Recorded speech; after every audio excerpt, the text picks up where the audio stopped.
Where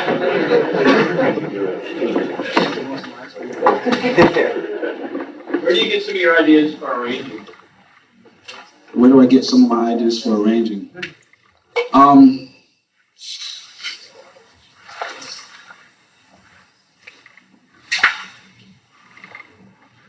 there any famous composers or arrangers that have influenced the way that you select the parts that you play? Yeah, it would be hard for me to pick just one. But one thing, I'll just start by saying sometimes this is just stuff that I've always done. And then I got put in a position where I had to start trying to explain it. You know? And some things that come so natural to you are hard to explain. And so, I guess I hear the whole band when I play the bass. And it just kind of came from practicing as a youngster by myself and wanting to hear more. You know, when I played a tune and I played my bass part, that was empty to me. I wanted to hear more. And so it led me in this direction. But I'll say also it led me there after I'd been playing bass for a long time. Yeah, I've been playing for quite a while. I started real young. But I'm listening for the whole band. So if I play something like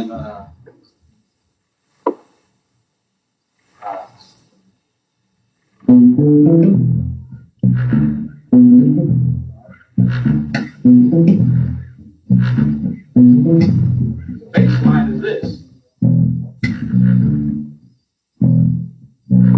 That gets a little boring to me in the practice room.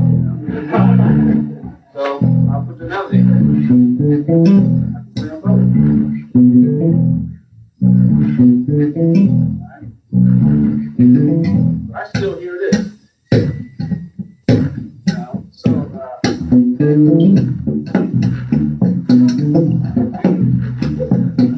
you know, I start feeling it. I just feel it. You know. So how I get it in there, I just find a way. Something like I'll get arrangements from anywhere. It could be a Stevie Wonder tune. Basically, instead of thinking about how I get arranging, I just find a tune that I like, and then I'll find a good arrangement of it and learn that. So I don't really have favorite arrangers. Stevie Wonder's a big one for me. I love what he does. He can take complex tunes and melodies and make them singable for everyone. I love that. And so I'll listen to a tune he did and learn it. Figuring out how to make it fit on 4 strings is a little challenging at times. And how I do it is just start with the melody and a bass line. You know, like Stevie Wonder, Overjoyed. So, the melody is...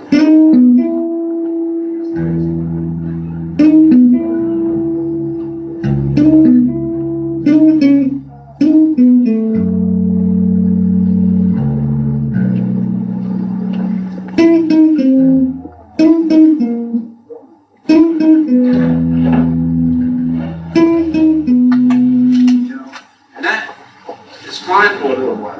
But then once I can get that, I'll slow it down. Figure out what else I can do.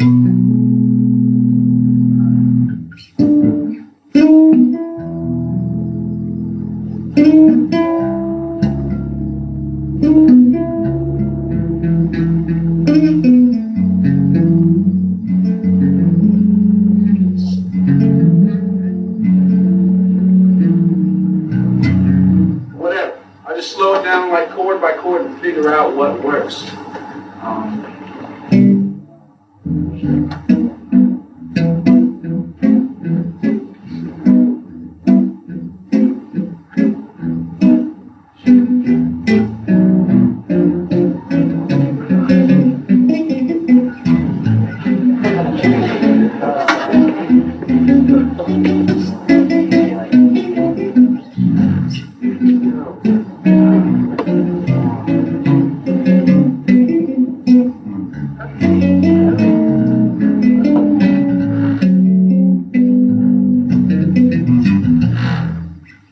I learned that from an orchestra, like a cartoon orchestra version. And I just listen to the notes that need to be there it's a song we all know, so I just find out what needs to be there. And just get the bass line, the melody, and fill in the rest. I don't have a good answer for you. I'm making it up as I go along. Yes? What about some of the organization ideas? Do you just do trial by error stuff, or you have a specific goal in mind to do something on that? Right, when I start reharmonizing, golly, this is good, tough questions. Most of the time I don't have, well, sometimes I'll have a goal in mind when I start.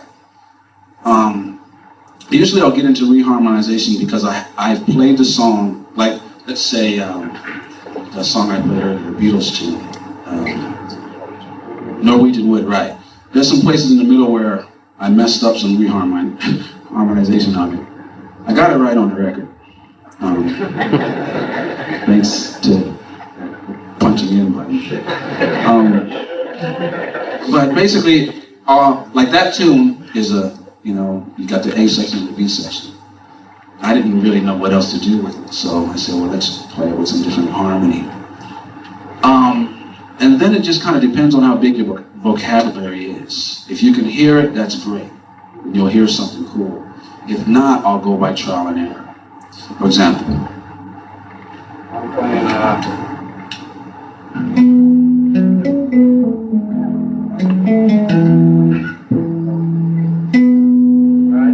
I know that's the note. I might just go, I'll just start finding other notes. I like that.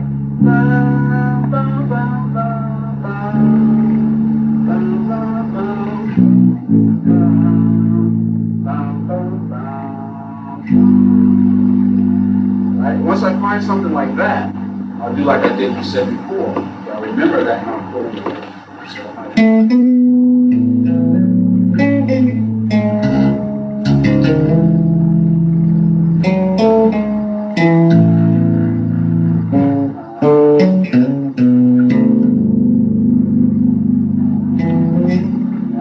If I have an extra string, I'll put something. But it's slow. It's a slow process. It's a slow process until it's not slow anymore. But usually for me, it's the melody and the bass note.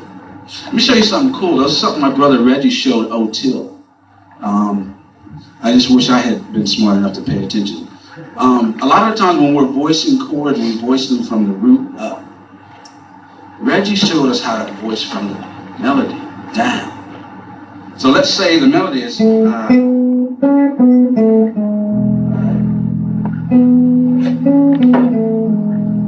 a lot of times we start with E and start voicing up. Right? Reggie shows that if we put the melody on top, especially if it's a well-known melody, it almost doesn't matter what the chords are, what the notes are underneath, especially if it's a strong melody. So I'm going to just take a shape that O'Till uses a lot.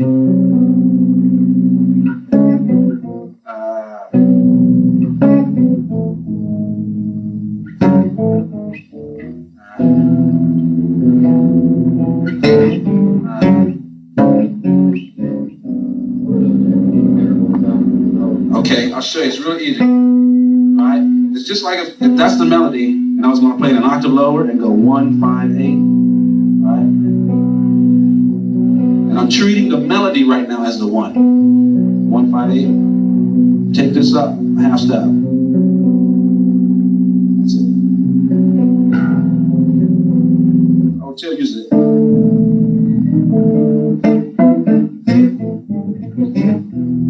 And all that was and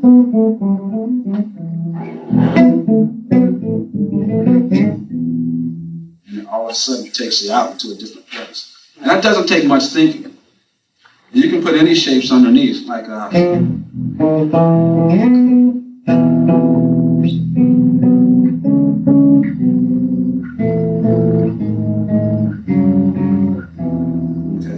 Play that same thing. Now I'm going to play any notes underneath. I don't know what it's going to be.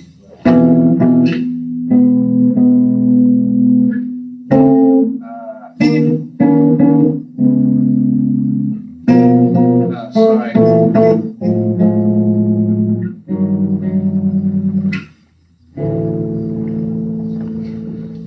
You hear? Now, the thing that I have no idea what I'm doing. And so a lot of the times it's good to get out of, to find that place that you don't know about, because then you'll get into some things you wouldn't have thought about. If I stick to the things I know, I'm going to play my same patterns and things like that. So what I'll do is I'll jump out of what I know and start experimenting. And it's great to do this with a tape recorder. Sometimes you'll slip up and play something great that, you'll say, man, what was that? Go back and listen to it. Or you'll play something horrible. But when you go back and listen to it, you'll realize how great it was. So I'll just start experimenting. When I find something cool, then I'll learn it and make it part of my vocabulary. But sometimes I get sick of my vocabulary. So I try to get out of it. I put it aside and just jump into that void of where I don't know what's going on. And that's where the new stuff is. That's where the real new stuff, the stuff that's going to be really new to you, is out there where most people are afraid to go there. And one cool thing with me that I like about my plan, not so much about my plan, but about me, is I'm not afraid to go there in front of you. And because I go there in front of you, it forces me to try to get it right. Where in a practice room, I won't get it right. I won't get to that place, within myself to struggle to get it right. If I mess up, more than likely during the practice, I'll stop and fix it. But in front of you guys, I'll cover myself. And some cool things come out. And that's how I can get to some places I've never been before. And because of that, I'll be able to learn things, I'll be able to do things, rather, without having to learn them. Now, I'm talking about something kind of strange right now. But because I'll jump into this place and not be afraid, I'll pull some stuff off that I've never done before. And people will say, when'd you learn that? And I'll say, I didn't. I just did it. That place is possible to get to. I don't know how I started talking about that. But what I'm talking about, I don't really recommend all the time. Luckily, I'm in a band like the Fleptones, where I can, if I'm thinking of something that day, I can try it on the gig that night and no one will get too upset. Most gigs aren't that way. And also, a lot of the stuff that I'm talking about and showing and doing, and, this is crazy stuff. This is stuff that would get you fired from a gig. Literally, it's best to really learn the foundation of what the instrument's supposed to do, which is, to me, it's a support instrument. I look at the bass and the drums as the mom and the dad of a band, of a family. We're there to support, to make the children look good. That's the way I see it. That's the way I see it. We're to support. And then we get our chance to say a few things, but the main goal is to learn how to groove, and have a deep pocket, and a good foundation to let the other guys stand on top of you. It's like we're holding them up, and helping them shine. And so once you're comfortable doing that, then you start getting into this other stuff that I'm talking about, I guess. Any other questions? Yeah. I want to know, you got your and this guy's tape, and I think that's going to be in the library or something like that. I want to get a copy of that. Yeah. It's good. It's really, really good to record yourself. Video is good also, especially if you're going to be a performer.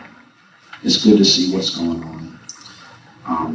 I see how stupid I look sometimes when I'm making these faces and stuff.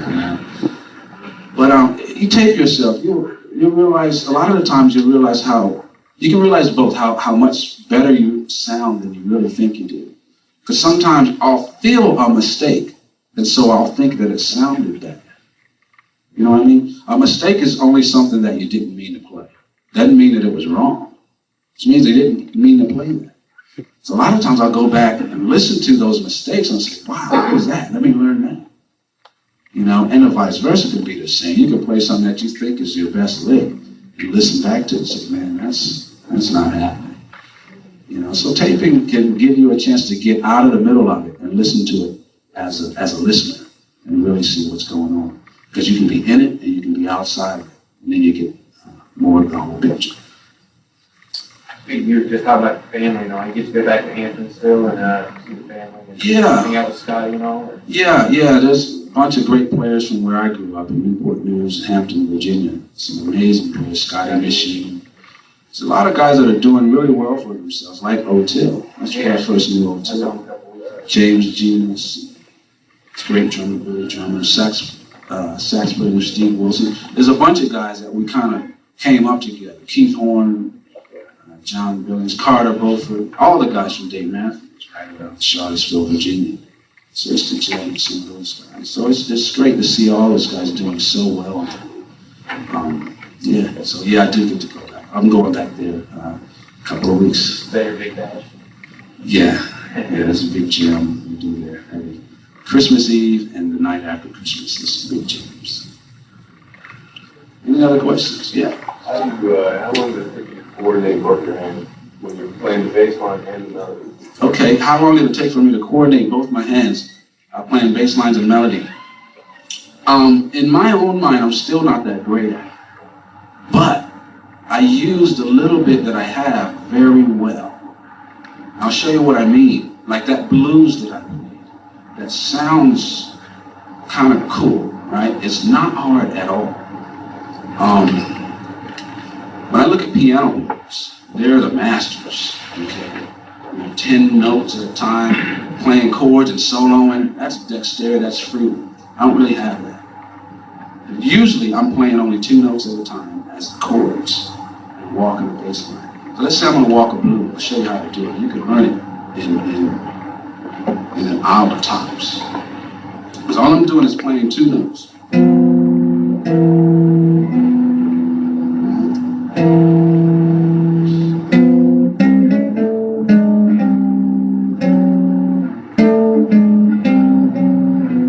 So it's only 2 different chords that I'm playing. It's either this one or it's straight fourths. Right? This chord, right? Just move it down a half step. That's my C7. Okay? So the way I would start with the blues is like I was saying before, melody and a bass line. So now it's going to be chords and a bass line. I don't worry about separating. I play them all together.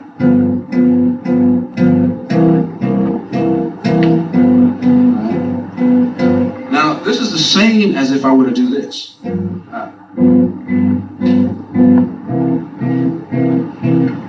I just take the root down an octave. Do the same shit, the same chords.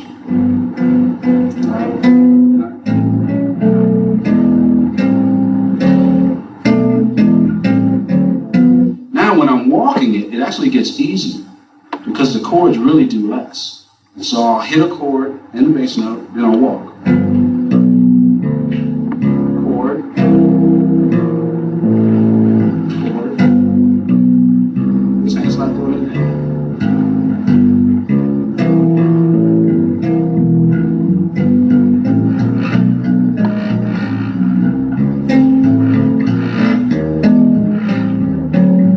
So you start it slow.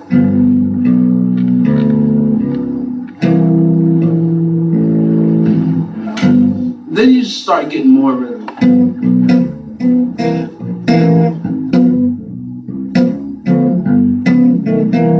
You know, you can start building from there. But to learn to do it is real easy. Real easy. So for tapping, what I recommend, there's a few different ways. I look at tapping kind of in 3 different styles. The one way is just playing chords. So one of the things that I do a lot is if I'm in the key of E, right? Let's say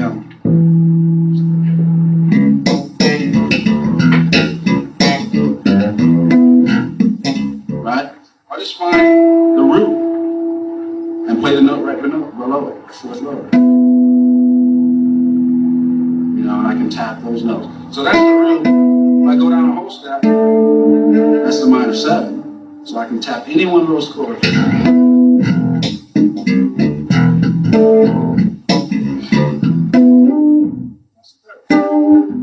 I'm just playing 4ths, really easy. I mean, it takes nothing. Another thing to learn to do, is a Van Halen type of tapping. We're all pretty familiar with that. But if you really want to get good at tapping, for all of us people that play AIMM, that are right-handed, right?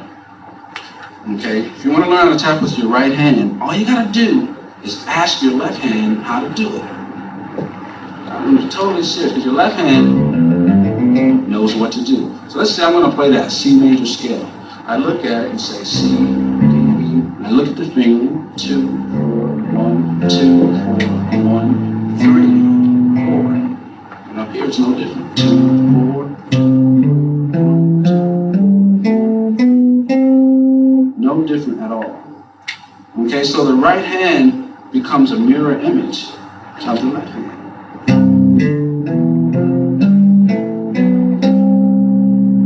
Right?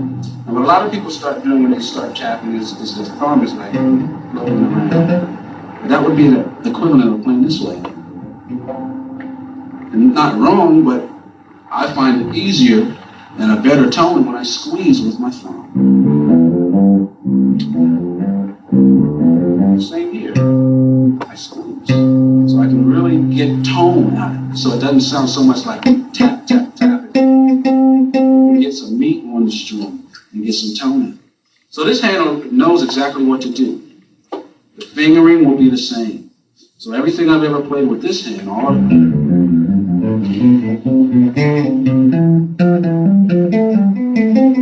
I start practicing that way. And so this hand gets the dexterity. And then if you want, you can get some piano books, some beginning piano books, and start, you know,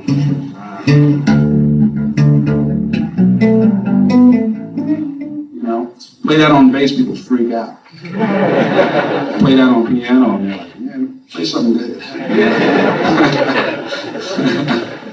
It's not that hard to do. It just takes, it's like a lot of the stuff, it's not, the techniques don't take that long, it's what you do with them. It's adding in the ingredients that make it taste good, you know, or sound good.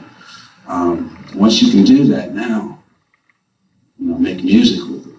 It's so easy to get caught up in the technique. That's why I say tape yourself, because you can be getting caught up in the technique and not realize that it's not really sounding that good. You know, so it's really good to tape yourself. And it's good to tape yourself too, to find, especially if you're doing any of the solo stuff. Because a lot of times when you play solo, we don't have that good of time, you know, and it can not sound good to a listener if the time is bad. They may not even know why, but you listen back to it and you can really tell what's going on. Are you strictly damping with that? Yeah. This is just Just a little damp. little damper string mute. 25 cents in any drugstore. Yeah, I just pull it down when I need it, push it out of the way. Cool thing is, I can still play behind it if I need it, or on top of it. Depending on how tight it is, you can put it on a harmonic, you know, or whatever. There's so many neat things, but it's out of the way, or it's, I can grab it with my thumb and move it up or down or whatever. Another idea I got from Reggie.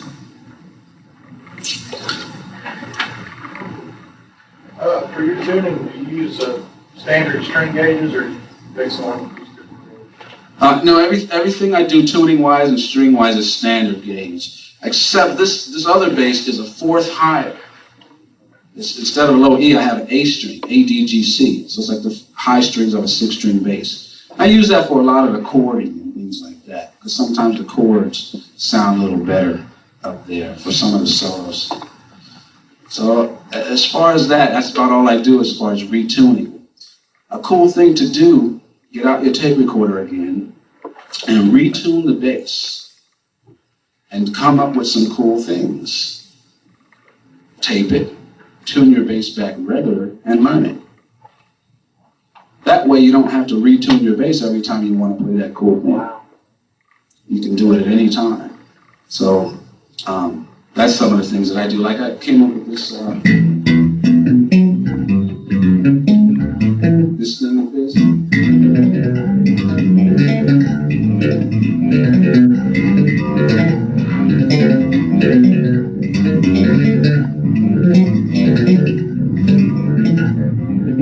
And I come up with that from just tuning the bass in fifths. And all this, tuning the fifths is just straight up, you know. So I relearn it. And then I can do it at any time. When you're soloing and comping at the same time, or doing bass line at the same time, are you thinking of the neck more than the keyboard, or still in the same time patterns, or? When I'm tapping, doing a two-hand set, am I thinking of the neck as a keyboard? Not really. I don't play much keyboards. I'm always thinking of it, if I'm thinking at all, as the bass. But I may be thinking like a keyboard player. But I don't really, it's up to you. There's no right or wrong way. I don't really see this as a keyboard because I don't know keyboards that well. Well, I just noticed like on Blue Bossa, when I played it a while ago, you played the melody several times, but you played it seemed like a different way each time. And sometimes it was straight up a string, sometimes it was across, or skipping around. Yeah, I was just guessing, I think.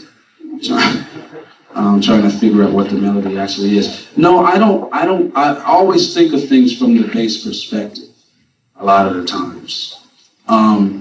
Even when I get to the drums, I like to play drums. But when I get to the drums, basically, bass is what I know the best. So when I get to another instrument, a lot of the times I'll resort back to what I know. I'm gonna give you a good example. Let's show you how I this is a stick. I just want to show you something that's kind of neat. Is it up here?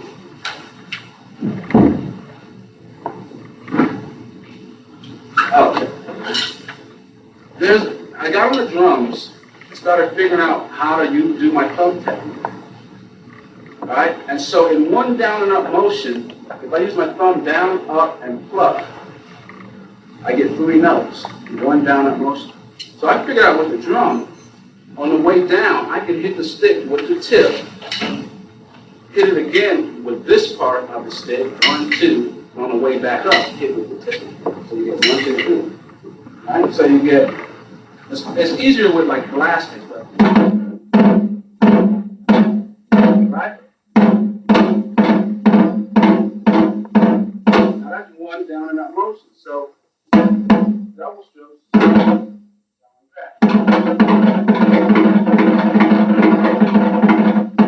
All I'm doing is this. I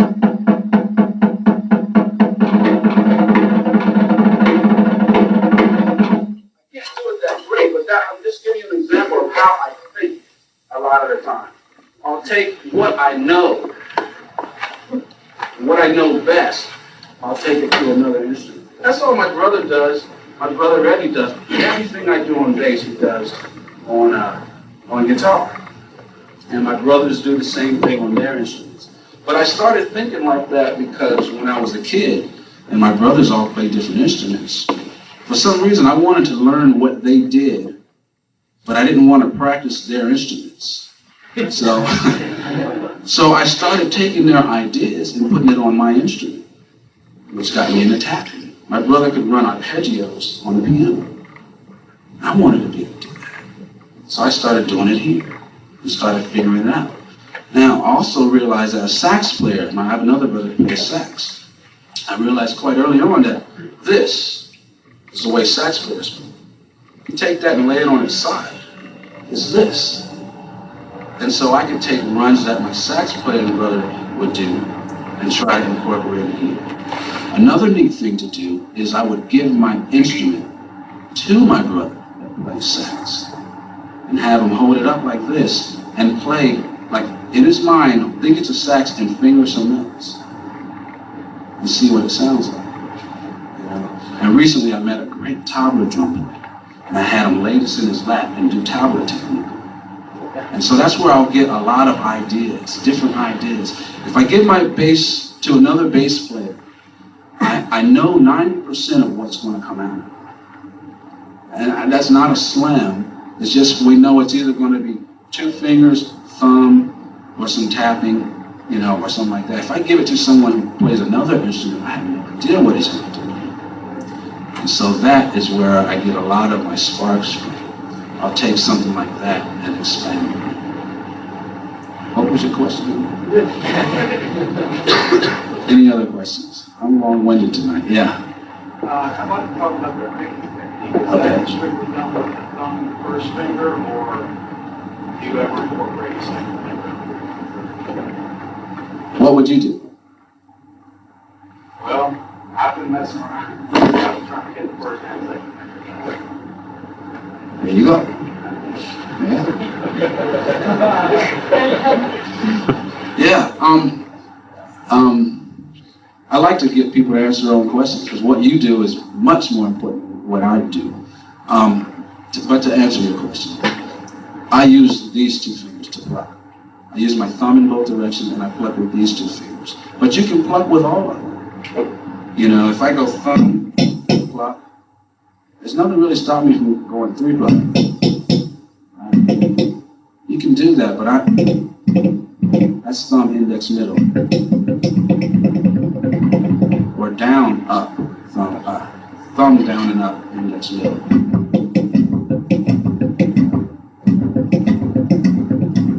Now, what I would recommend you practice, since you're doing that, you play bass, start learning how to do all of that on one string.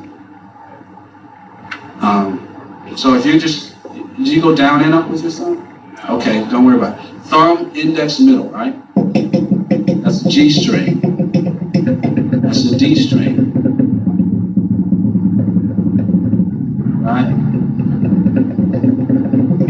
Now the only difference I do is I use my thumb in there too, down and up before I pluck. So I go down, up.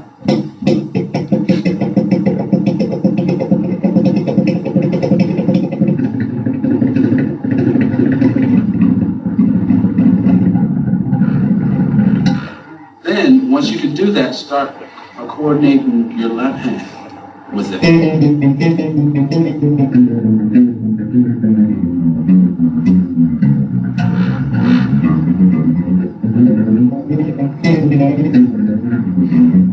You know, and getting comfortable with that.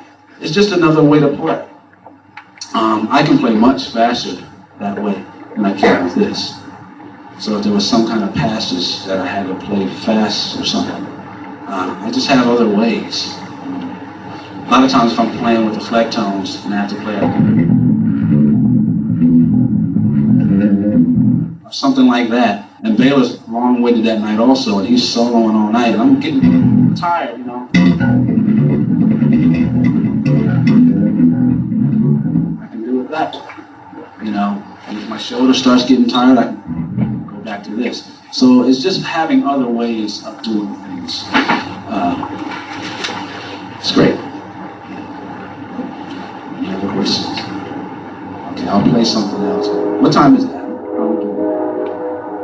8 o'clock. Okay, I'll play something else. And maybe that'll spark some questions.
Thank you.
Any other questions? Yeah.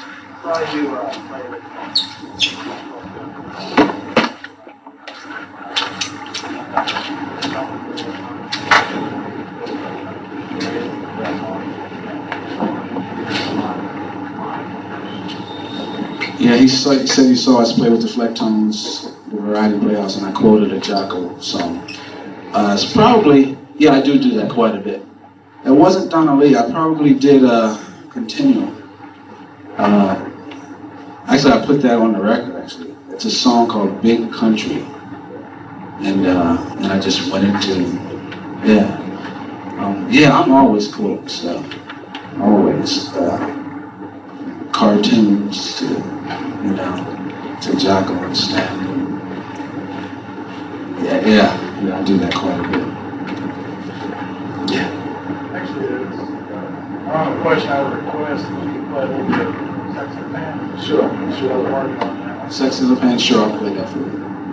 Yeah, I'll get right to it. I had a question for gigs that I had, like yourself,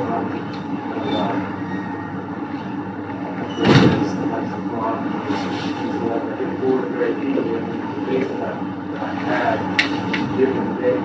I'm tired of the whole style, the shape of face, and that. But it's first base and home base. Sixth grade, kind of technology has changed over the years. So, I guess my question is, if you do, or if you can't answer the question, because I don't know if the base that you have is bought as is, or you recommend getting into customizing, changing pickups, things of that nature. That's what I was thinking about doing. So you're like asking about instruments, and do I recommend getting custom instruments, equipment, or changing what you have, or something like that? The sound that I get is not, well, a lot of the harmonics that I can't get it. He said he can't get the harmonics from his instrument.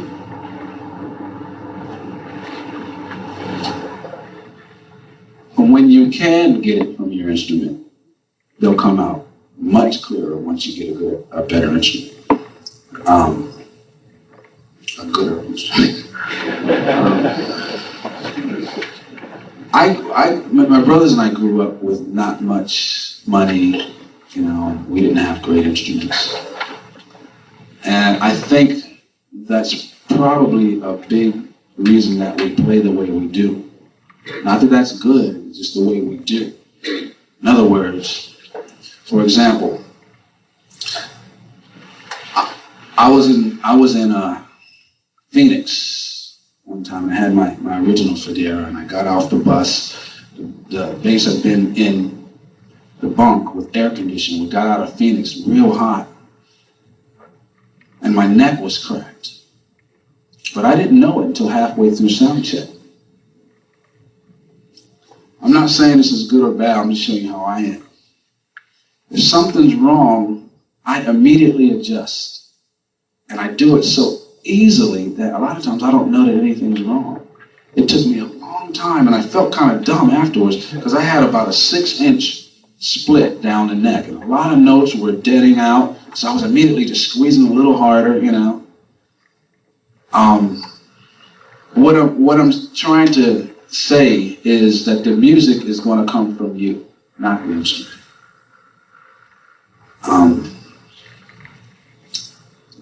And the more you play with bad stuff, the better you get, because you're not relying on the instrument to make you sound good. But I still have I don't know how much this space costs. You know? The same way you might wear an expensive suit, but you know that you're not the suit. The suit maybe makes you feel comfortable, and it may help you express who you are. But without the suit, you're still you. So, again, basically what I'm saying is now what I do is I find the things that are going to make me be able to express myself in the most comfortable way. And it may be a custom instrument, it may not be. As many great bass makers as are out there, I doubt you have to have a custom instrument. I would just really research and play what's out there, because you'll probably find it cheaper than you can get someone to build you an instrument. I mean, it's hard for me to find a bad bass nowadays. I mean, everyone's making them great. So to answer your question, do I think you have to have a custom instrument? No. But if that's what's going to help you and make you feel better and sound better, then go for it. There's no right or wrong way.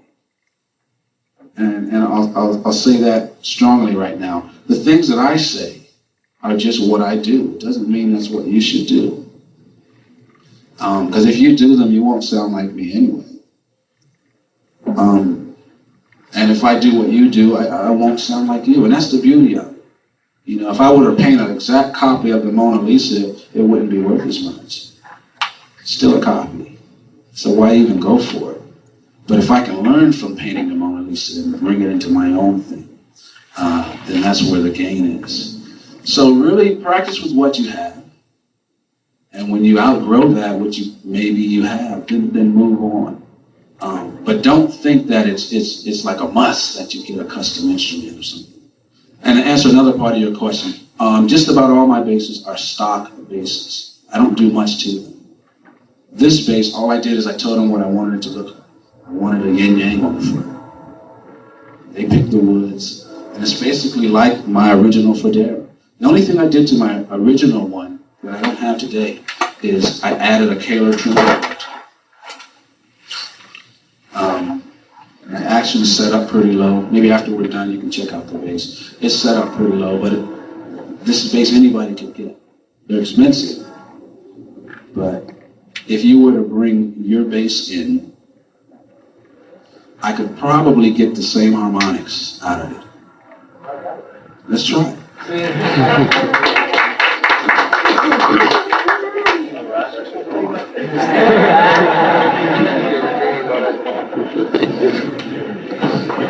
Yeah, that'll be in the creative opening advertisement tomorrow. We'll say, play button. You guys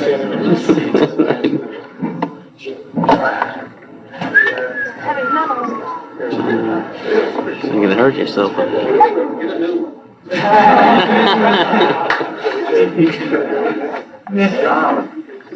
Yes. Yeah.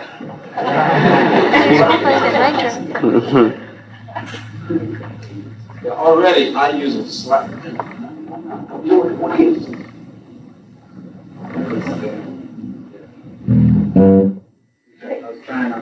Now, for harmonics, one of the first things I do is I try to play back here. Because you need the top end and mid range to get the harmonics to come. So I'll turn up a little bit, treble.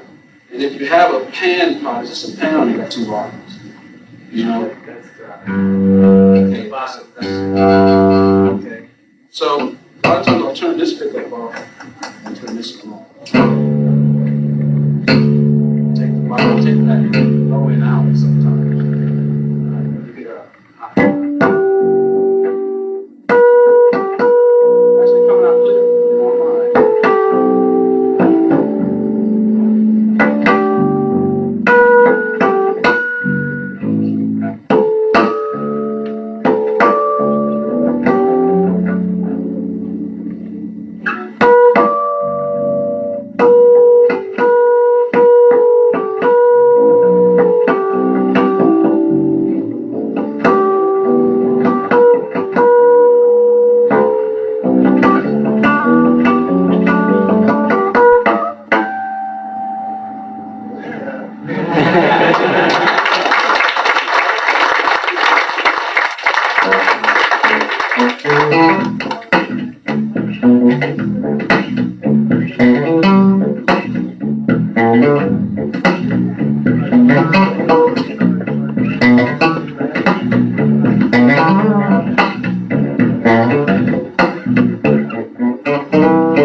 Again, it's really up to you. I'm thinking about the pickups. Pickups later, I mean, nowadays they have Yeah. Jocko, and I've heard stories about Jocko, and I've heard stories about Jimi Hendrix going to a pawn shop before the gig and buying an instrument and then doing the show. I've heard that about Jocko, and I've heard it about Stan. I'm sorry, Jimi Hendrix. And I said it in a magazine one time that if Michael Jordan was wearing other shoes than Nike, you know, I think I said if he was wearing high heel pumps, he'd probably still score 40 points, you know, at least against Atlanta.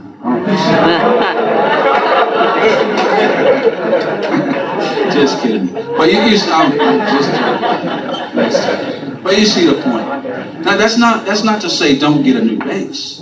You know, do what you choose. You know, you get tired of your one shirt, and you get a new one. It's whatever's really going to make you express yourself. It's all about being you. You know, and if you're not that one anymore, then move on. So what's the reason for yin yang? What's the reason for the yin yang? I want to make sure I understand the question. What's the reason for the yin yang bass, or just the symbol on the bass? Oh, I mean, I just like the symbol. I just like the symbol. Yeah.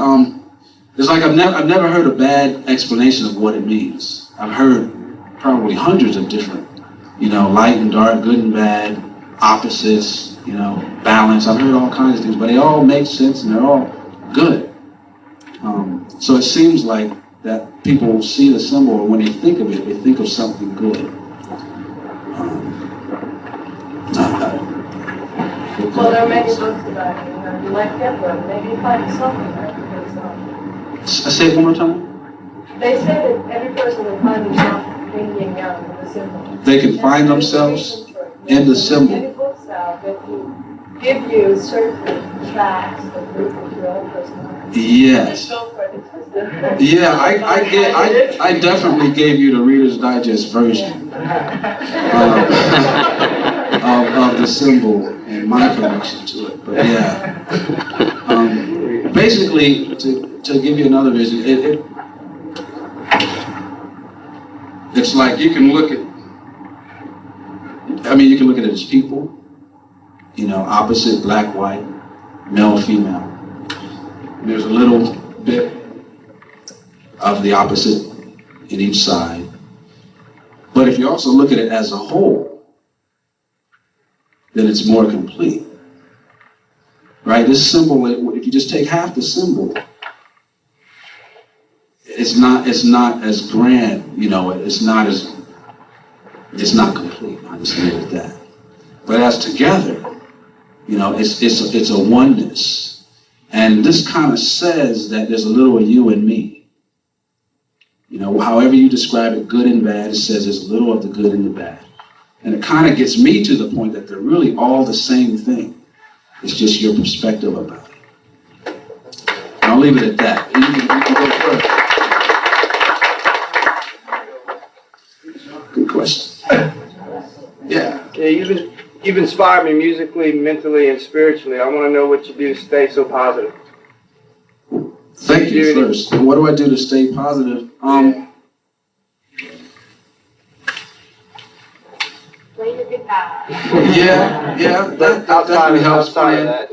But really, it's kind of what I just said a little bit. It's perspective. And this is just my view, okay? All things are just your perspective about what they are. I'm not a good bass player until you say I am. I'm not a bad bass player until you say I am. So when I find something that I view as negative, I realize that there's someone else that views it as exactly the opposite, positive. And so in studying that for many, many years, I realized that things just are. But they aren't good, bad, white, black, big, small, until we say it is. So in other words, if I want to be positive, then I learn to see things that way. And once I realize that I'm giving it the term anyway, then I choose to give things good terms, if that makes any sense. Yeah. Basically, I try to be what I want others to be. Because what I see in you is really what I see in myself. That's really all I can see is because I'm looking through my filter. A lot of guys that see a lot of negative in the world are probably seeing it in themselves. They're definitely seeing it in themselves. And you find that have a good day that day. They see everything that's beautiful that day. You're really just seeing yourself. So I also realize how much I'm influencing people. Good or bad, I'm influencing people. No bones about it. I am. So if you heard my last record, it was a true phone call to my mom one day. And my mom said to me, I asked her a question. And then she said, well, before we go, let me ask you a question. She said, if the whole world were to follow you today, decided to follow you, where would you lead them? The truth is that there's always, somebody's world is always following you. Somebody is. It doesn't matter who you are. Me, you, you're influencing every person that you meet. So if they're following you, where are you going to lead them? That brings me to another point. sometimes I get asked about what inspires me. And that has become one of the biggest things to inspire me, is the fact that the better I get, the better you're going to get. That's powerful, you know, because you're taking some responsibility. If Stanley hadn't practiced all those years, I probably wouldn't be this good. If Jocko hadn't practiced, we all wouldn't have been here. You know what I mean? So, you know, it's neat to know that as further I take it, that's giving you guys a bigger head start. I look at some of the guys that are just starting out now, and they're playing all my stuff. And the guy says, there's a kid up in New York named Tiny. He's about 6'4", and he's 14. And he can play everything that I've ever recorded, put on record. And he's been playing 2 years. That's amazing. That is amazing. So I can see my role in it. But the mistake is that people think that because I'm in the limelight and maybe you're not, that I'm the only one with that role. Not true. We all have it. We're all meeting people and we're all influencing people. People are influencing us. So if the world were to follow you today, decide to follow you, where would you take it? Thank you.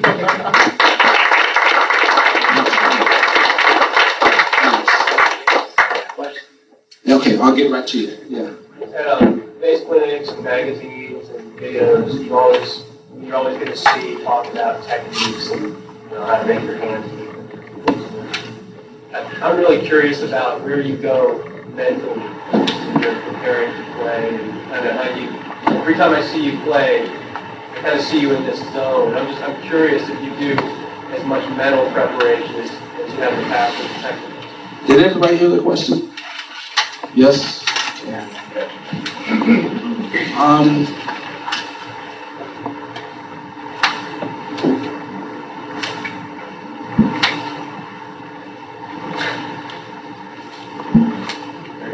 Yeah.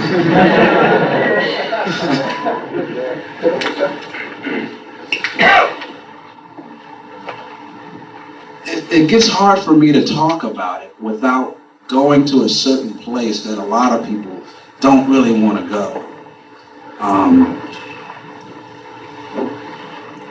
Try us out. I shouldn't make that assumption. That's true.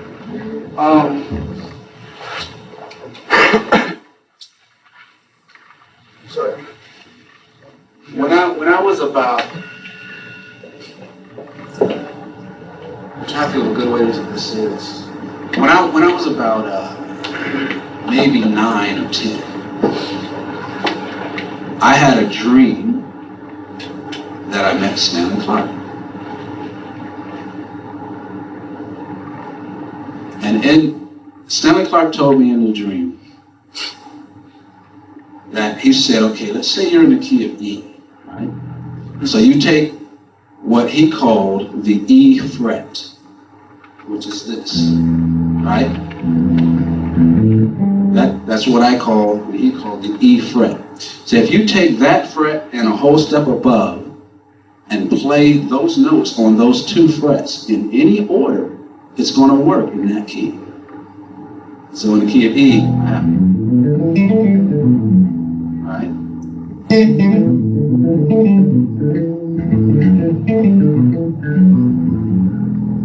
So I'm young and I get this in the dream. It was years later. I may have been more than 8 or 9. I may have been.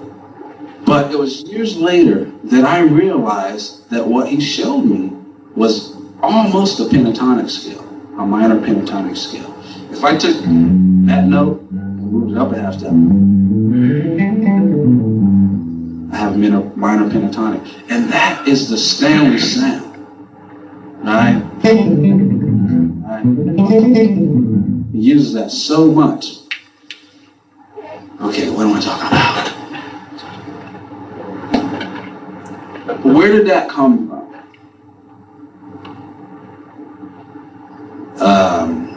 Did I make it up? Was it a coincidence? Did I see Stanley do that on TV? Did we actually meet somewhere in my mind? Was it real? Was it Memorex?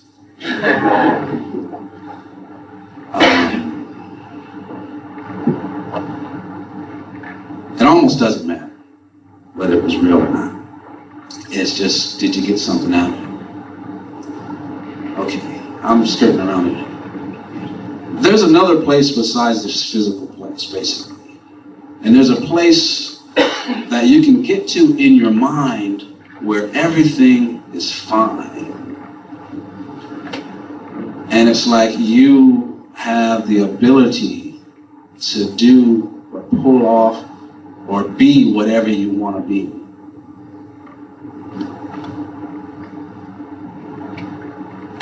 Where even the mistakes sound good. Where the mistakes aren't mistakes.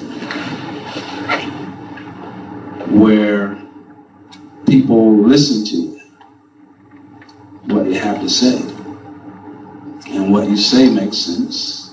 Basically, you're in a place where everything you do is positive.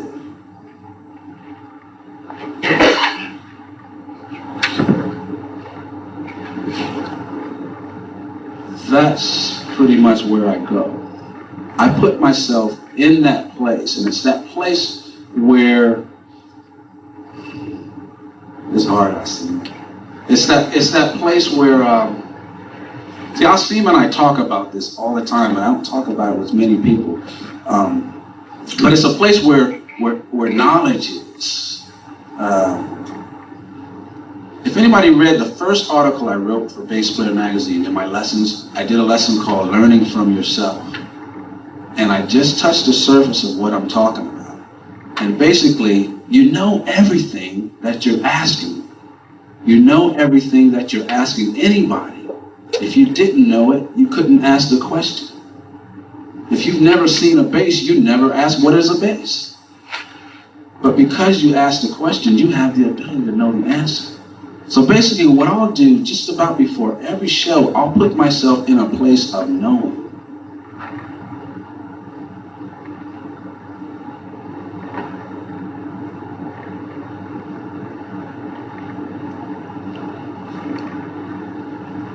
I'll put myself in a place of knowing. It's a place for me where I know it's all going to be good. And so I almost don't care about the mistakes that are going to happen.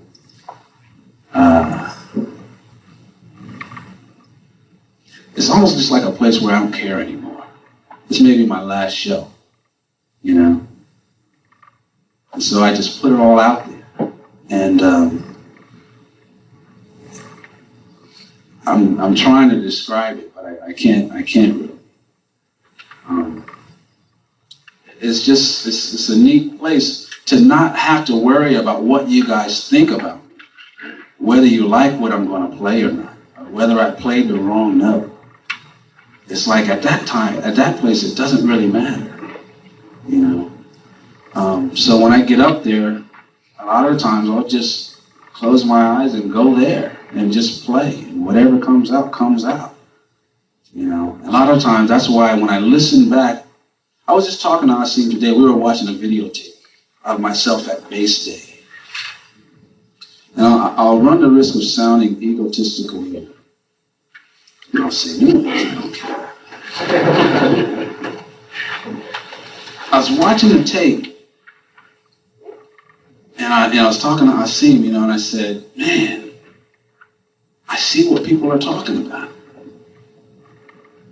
Because sometimes when I'm in it, I'm just kind of enjoying it, you know, and not really thinking too much about it. But when I stepped outside and watched the tape, I was like, man, if that wasn't me, I'd be flipping over what I'm looking at right now, you know.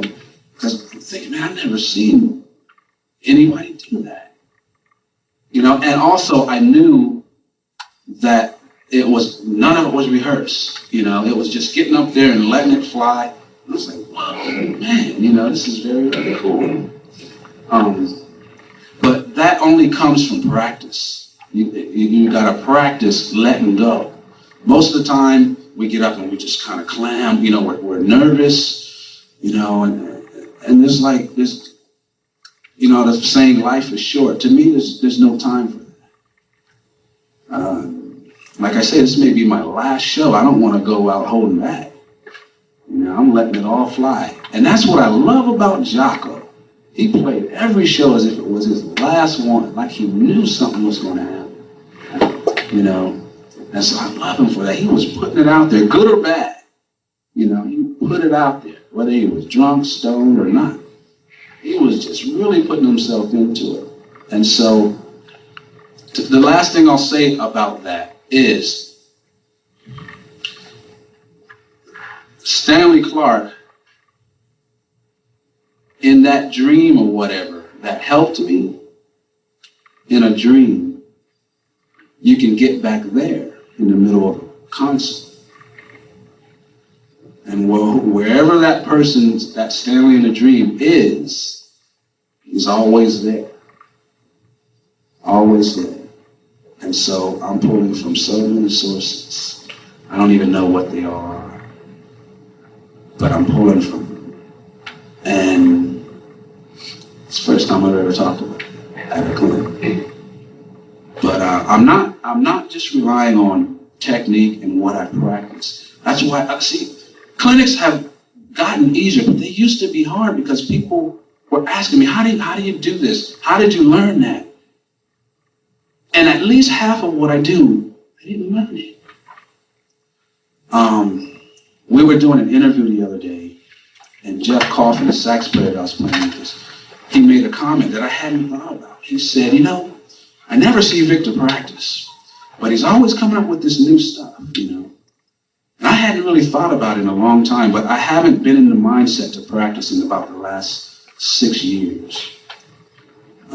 Not that I don't practice, I've been practicing all night in front of you guys. But in a while I haven't sat down and worked on stuff. Asim knows this, you know. I've talked to him about it. And I don't recommend it. I'm not saying that to do it. I'm just talking from my own experience. You can get to a place to where you are pulling from other sources than your own knowledge. I'll leave it at that.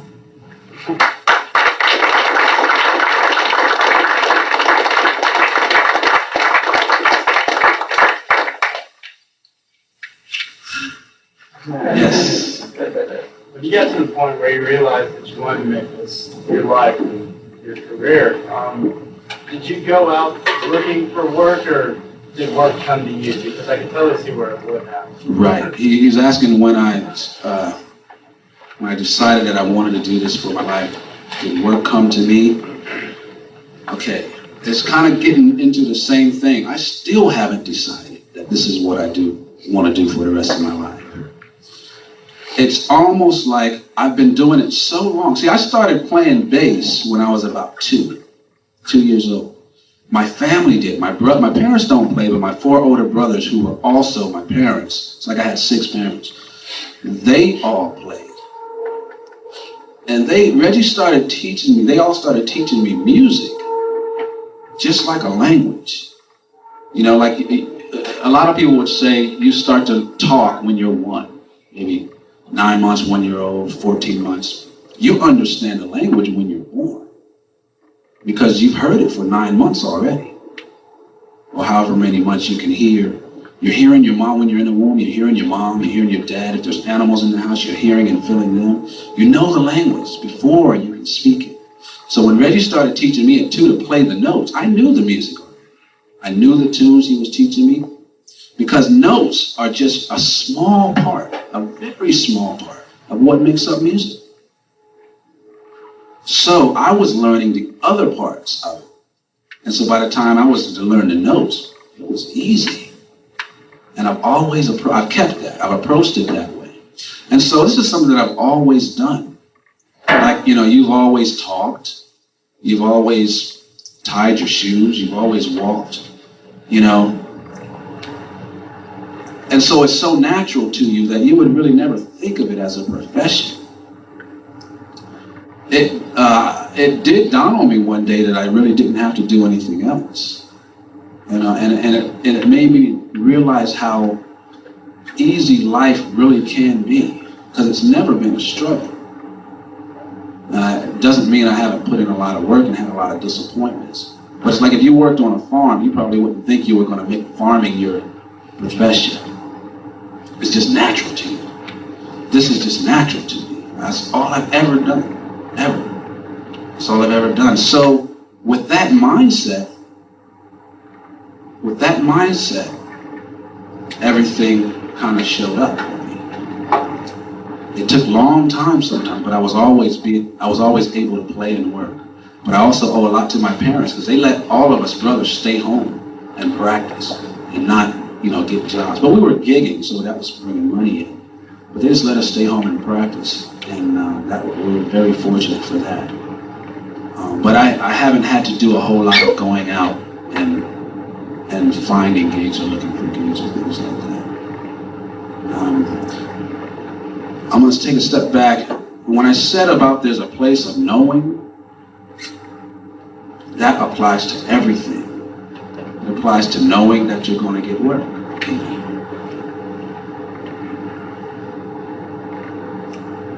Most of us doubt that. Most of us think, oh, okay, I got to struggle. And so that's what ends up happening for us.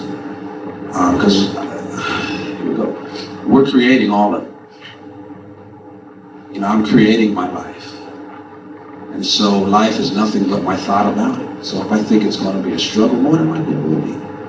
But music has always come easy to me. And I've kept that thought about it. And so it continues to be.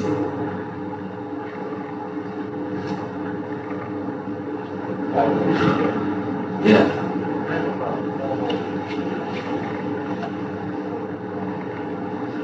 Formal training and schooling, I learned mostly from my brothers. 3 of my brothers went to college for a few years. I think one of my brothers went for 1 year, another 2, another 3 or something like that. And they would bring home theory and stuff like that. So most of my training is from Reggie and my brothers. And also from doing. I've been playing out in clubs since I was 5. And so when you get thrown in like that, you just have to do it. But in the 6th grade, I started playing cello. In the orchestra, I learned how to read. And that was valuable. In the 6th grade, yeah, I learned how to read. Cello is the same as bass clef. So I learned how to read, and when I was in the 8th grade, I started playing in the junior high and the high school jazz band. And that helped me get my bass reading chops together. And as far as the formal training, that's pretty much it. But to me, I had the best training, which was at home. I didn't have to go out to get it. And it's like learning how to talk. Would you rather learn it the way you learned it or go to school? Now, not that I think schools are great, because everybody doesn't have the situation that I had. So you get teachers that can point you in the good directions. People like Adam and all these guys. They're there for a reason, and it's a good reason. And guys like me coming in and doing clinics, it's great because people don't have the opportunity that I have. If you want to learn to speak Spanish, you don't have to go to Spain. There are teachers now. I think that's great. But I think it was fortunate for me that I started young enough to get it direct at an early age when the mind is still open. Yeah.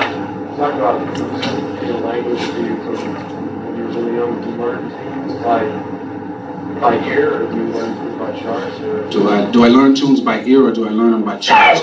Both.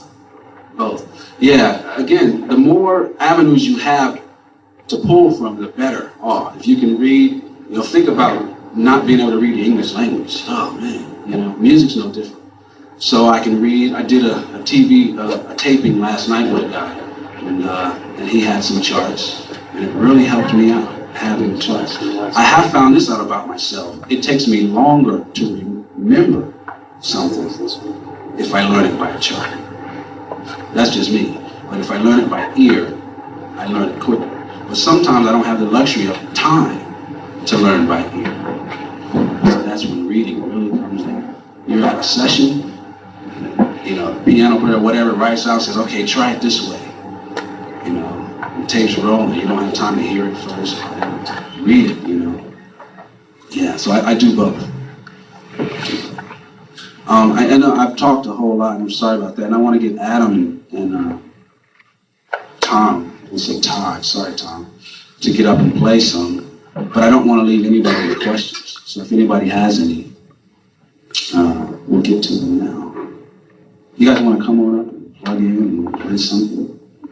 I just had a quick question. Yeah, go for How it. did you know the kid that could play all your stuff? Where did you know him from? Oh, his name is Tiny, the guy that could play. I've met quite a few kids that could play all my stuff.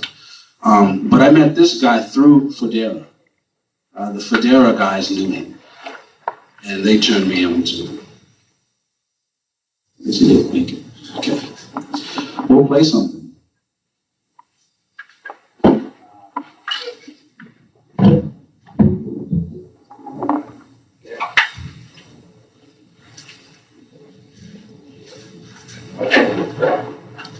Oh, yeah.